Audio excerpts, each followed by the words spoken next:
यळकोट यळकोट जय मल्हार सदानंदाचा यळकोट रेणुका माता की जय. Hi hello नमस्कार, मी कोमल आणि स्वागत आहे तुमचं नाशिककर कोमल या मराठमोळ्या यूट्यूब चॅनलवर.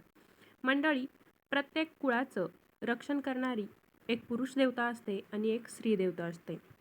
पुरुष देवतेला कुलदेव आणि स्त्री देवतेला कुलदेवी असं आपण म्हणतो. आपल्यापैकी जवळपास बऱ्याच जणांना कुलदेवाबद्दल माहिती असेल आणि काही जणांना कुलदेवता माहीत देखील नसेल. जर आपल्याला कुलदेवता माहीत नसेल आणि कुलदेवताची पूजा आपल्या घरात होतच नसेल तर आपल्याला भरपूर अडथळे येत असतात, समस्या येत असतात. घरात काही ना काहीतरी वादविवाद सुरूच राहतात, कोणतेही कामं पूर्ण होत नाहीत. नित्यनियमाने कुलदेवाची मूर्ती आपल्या घरात असेल तरीही आपण त्याची पूजा करत नाही, त्यामुळे असे अडथळे येत राहतात. मग अशा काही गोष्टी आहेत का त्या आपण कुलदेवतेसाठी केल्याच पाहिजे. तर अशा कोणत्या गोष्टी आहेत की आपण त्या कुलदेवाच्या किंवा कुलदेवीच्या असतील की ज्या केल्याच पाहिजे, त्याबद्दलचीच माहिती मी तुम्हाला आजच्या व्हिडिओमध्ये सांगणार आहे. त्यासाठी तुम्ही व्हिडिओ पहिल्यापासून शेवटपर्यंत बघा. व्हिडिओ बघत असताना कमेंटमध्ये आपल्या कुलदेवाचं कुलदेवीचं नाव लिहायला विसरू नका. आपले कुलदेव कुलदेवी आपल्या सर्वांच्या इच्छा आकांक्षा पूर्ण करोत. आजचा दिवस आपल्याला सुखसमृद्धीचा जावो अशी मी आपल्या कुलदेवाच्या कुलदेवीच्या चरणी प्रार्थना करते आणि आजच्या व्हिडिओला सुरुवात करते. प्रत्येक घराण्याची एक कुलदैवत असतेच. आपल्याकडे अशी पद्धत असते की लग्न कार्य झालं किंवा मुंज असेल, वास्तुशांती असेल किंवा काही मंगल कार्य असेल तर अशी मोठं कार्यक्रम झाले की त्यानंतर कुलदेवाच्या कुलदेवीच्या दर्शनासाठी आपण जात असतो. मंगल कार्यानंतर कुलदेवाच्या दर्शनासाठी जाणं हा एक महत्त्वाचा भाग मानला जातो. कुलदैवत किंवा कुलदेवी म्हणजे काय, आपले कुलदैवत कुठे आहे, त्याचं महत्त्व काय आहे, कुलदेवताबद्दल आपले कर्तव्य काय आहेत, असे बरेच प्रश्न आपल्या मनात असतात. पण विभक्त कुटुंब पद्धती आहे सध्या, छोटी कुटुंब असतात, घरात ज्येष्ठ मंडळी नसतात, त्यामुळे आपल्याला या गोष्टींची उत्तरं मिळत नाही आणि मग घरात एखादी समस्या उद्भवली की तेव्हा मग आपण धावपळ सुरू करतो. कुलदेवता हा शब्द आहे कुळ आणि देवता या दोन शब्दांपासून बनलेला.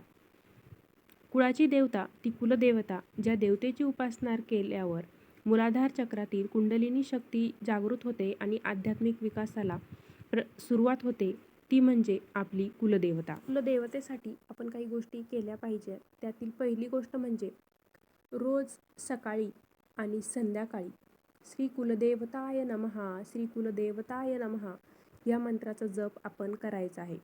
एक माळ जप करायचा आहे. आपली जर कुलदैवत कुलदेवी आपल्याला माहीत असेल तर डायरेक्ट तुम्ही त्यांच्या नावाचा जप करा. माहीत नसेल तर कुलदेवताय नमः कुलदेवताय नमः या मंत्राचा एक माळ म्हणजे 108 वेळेस आपल्याला जप करायचा आहे.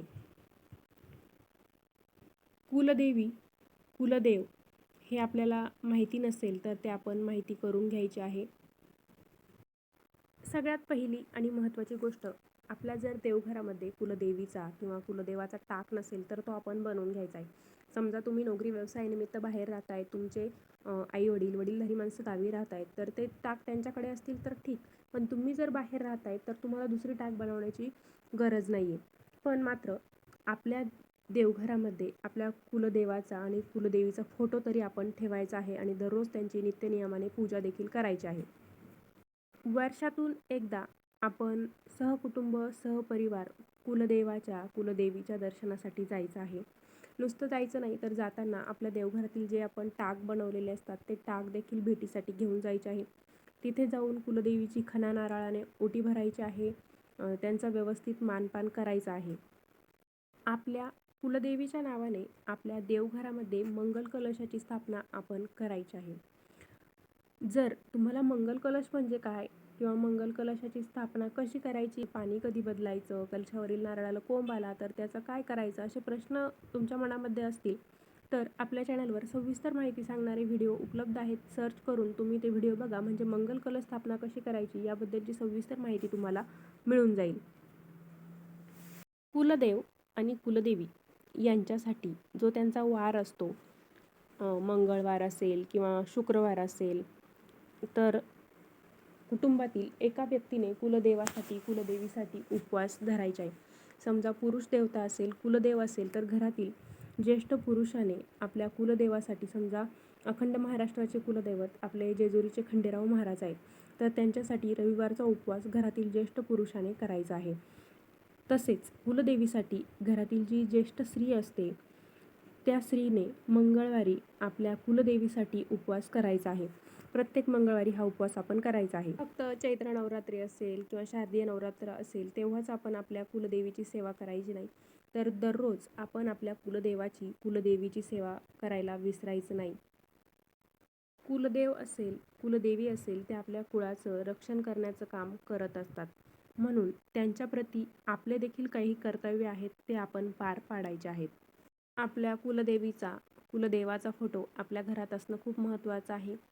किंवा टाक असतील तर फोटो ठेवण्याची देखील काही गरज नाही, पण ज्यांच्याकडे टाक नसतील, काही लोक बाहेर राहतात नोकरी व्यवसायानिमित्त, तर अशा लोकांनी आपल्या घरामध्ये कुलदेवाचा आणि कुलदेवीचा फोटो नक्की ठेवायचा आहे. कुलदेवीच्या नावाने मंगल कलशाची स्थापना देखील करायची आहे. वर्षातून एकदा कुलदेवीच्या भेटीसाठी जायचं आहे. तिथून आल्यानंतर कुलदेवाच्या नावाने आपल्याला सुवासिनी भोजन घालायचं असतं. त्यांचा यथोचित मानपान आपण करायचा असतो. तर मंडळी, अशा प्रकारे आजच्या व्हिडिओमध्ये आपण कुलदेवतेसाठी नक्की कोणत्या गोष्टी केल्या पाहिजे याबद्दलची माहिती जाणून घेतलेली आहे. तुमची कुलदेवी कोणती आहे ते मला कमेंटद्वारे कळवायला विसरू नका. व्हिडिओ आवडला असेल तर व्हिडिओला लाईक करा, शेअर करा.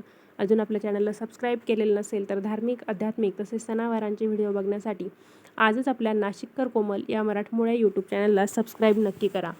पुन्हा भेटूया अशाच एका नवीन व्हिडिओसोबत. धन्यवाद.